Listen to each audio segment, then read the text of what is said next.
Rank the albums.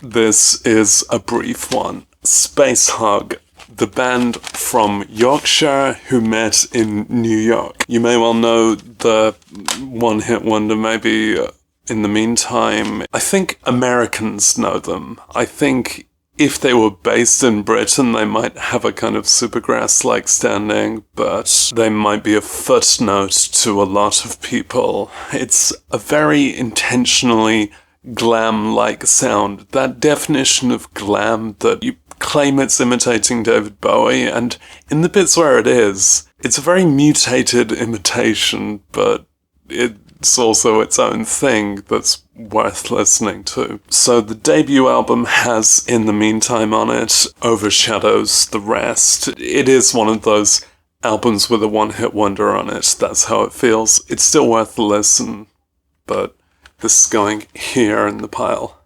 The Chinese album was maybe apparently meant to be like a musical, a movie or something. I remember reading something or other about that, and I guess you can feel a bit more like concept determination without it actually coming clearly through.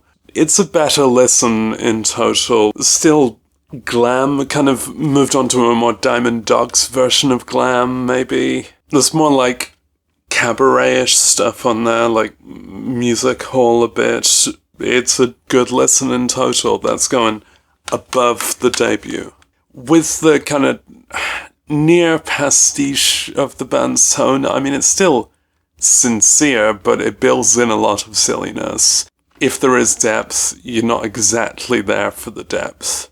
And that's why the third album, called The Hoggacy, is the best one, because that really hones in on just really fun pop rock throughout. It can be very silly, and there's some pretty close plagiarism of Motorhead and T-Rex on that, and Tin Machine. I mean, they directly quote some lines from the Tin Machine song that it sounds like. They know what they're doing. I know what they're doing. Everyone who listens to Tin Machine knows what they're doing, which means I know what they're doing. You claim it's imitating David Bowie. Chunky rock, and not without its delicate moments, just a really satisfying listen that's going on the top. Then there's a big gap in their career as a band. They actually mostly reformed under another name, Arc Kid, and that stuff sounds good but didn't become albums, and I do albums here. There's also Royston's solo career. There might be more stuff to have a look at. I'm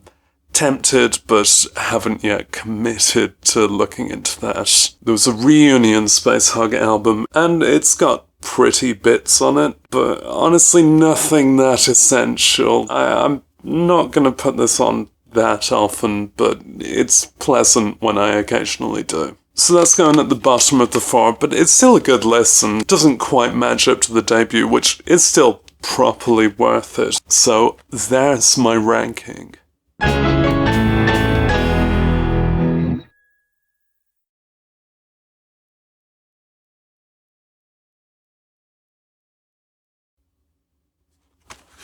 Okay.